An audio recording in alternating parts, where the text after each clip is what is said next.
So my boy Tobin thinks that Miami Heat fans have changed. Let's get into the video. Fun, baby.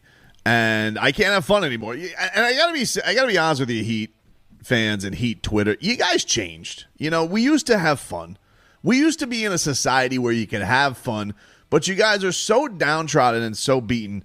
I don't even recognize you anymore. Like, what happened to cocky Heat fan? It is easy to be cocky in the midst of having a hand of cockiness, but you are supposed to be almost inordinately arrogant.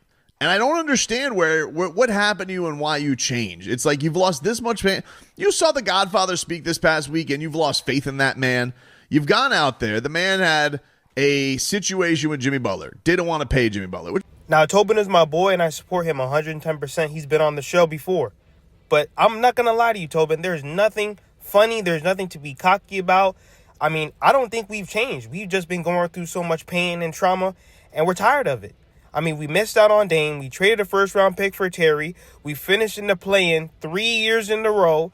Jimmy Butler injury in the play-in, eliminated by Boston.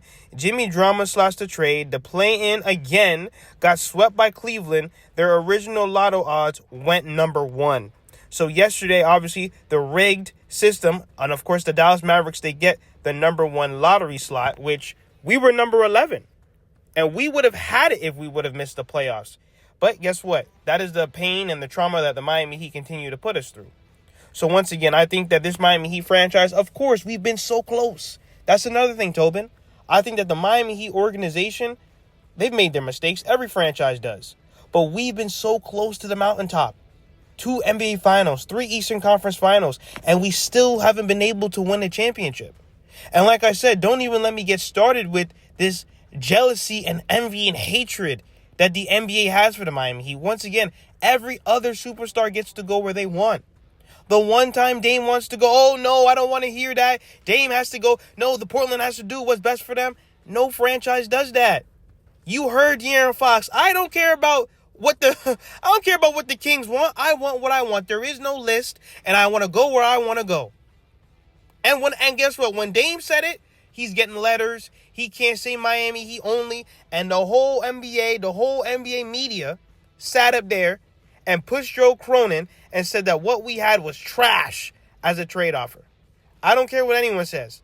Tyler, Jovic, and Jaime is better than what they got in return in our first-round picks. It would have been way better, and it would have profited them going forward long-term. Like I said, then you have Terry Rozier. He was absolutely atrocious. We gave up a first-round pick for him, and he's unplayable. Absolutely unplayable.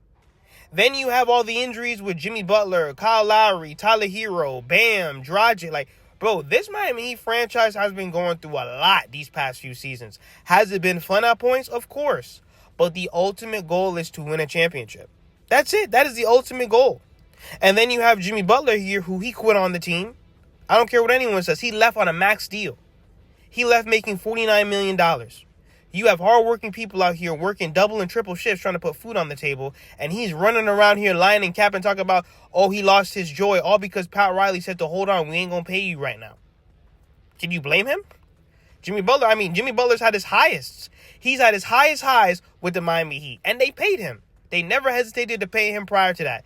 He said out of his own mouth, the Miami Heat allowed me to be me. And just because they don't want to pay him when he wants it, all of a sudden now we're a terrible franchise and we backstabbed them. I'm not saying the Miami Heat are perfect. They have their issues, especially when it comes to bad roster construction and bad asset management. And that is where I really have to hold the front office accountable. I'm tired of this grit and grind and Heat culture that can always get you so far. And I haven't even seen Heat culture. I haven't seen guys putting it all on the line. I haven't seen guys going out there putting 110%. I see a lot of soft basketball. I don't see no dogs outside of Davion Mitchell. I don't see no dogs on the Miami Heat. I don't see no grit and grind and Heat culture that they say that they have. I haven't seen it. They let the Cleveland Cavaliers punk them and whoop them on their own home court. They couldn't even get one game out of Tyler and Bam. And now Pat Riley's trying to convince me that we're supposed to now trust in him when we haven't even been able to get a start. And of course, that comes down to the jealousy in the NBA. I'm not saying that, it's all the Miami Heat's fault. But there's a lot of things that have been going on. And the Miami Heat fans, they feel let down. They feel like they have no sense of a direction. So once again, Tobin, you're my boy. And we always support you because, like I said, you help us deal with the trauma that goes on as being a Miami Heat fan. We have to deal with Haywood Highsmith and Drew Smith and all these other undrafted guys instead of going out and getting high-level role players, which that's what we used to do. We had stars and high-level role players. I see guys, we shouldn't be, why on earth would we tank? I understand the draft implications and the future picks and all that stuff. Of course, I understand that. But you guys run around here and you guys worship D-Wade. You guys think that D-Wade is your messiah, and how exactly do you think we got D-Wade? Through the lottery. Because we were trash. Sometimes you have to lose to win. Of course, I want to be a Miami Heat fan and win every year, but that's not realistic.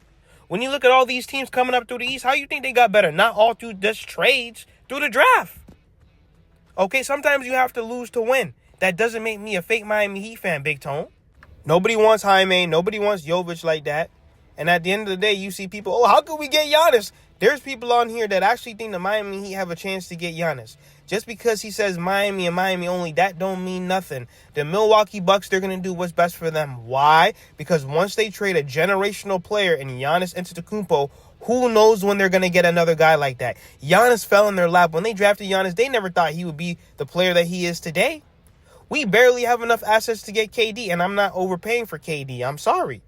I'd rather run it back with Andrew Wiggins, which he's another bum. He would rather open up his mouth wide on TikTok than actually play for the Miami Heat. He looked like he don't even want to be with the Miami Heat. He does not look like he had fun whatsoever. Maybe he was dealing with the hamstring injury still, but once again, there's a lot of uncertainty right now going on with the Miami Heat. You have Tyler, which I think Tyler and Bam, they're great young players, but are they number one options? No. So it's like Miami Heat fans, as a whole, we all feel stuck. We don't know how the organization is going to turn it around. I'm not saying it's impossible. But like I said, the Miami Heat organization, we've been to the promised land, so close. We're right there, and then we get let down, and then we lose.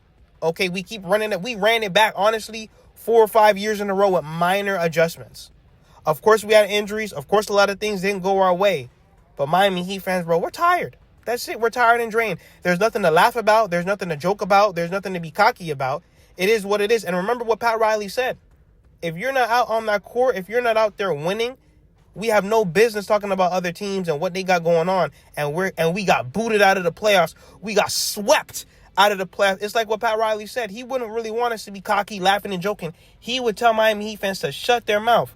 Because at the end of the day, we are not on the big stage right now. Hit that subscribe button and thank you for all the support.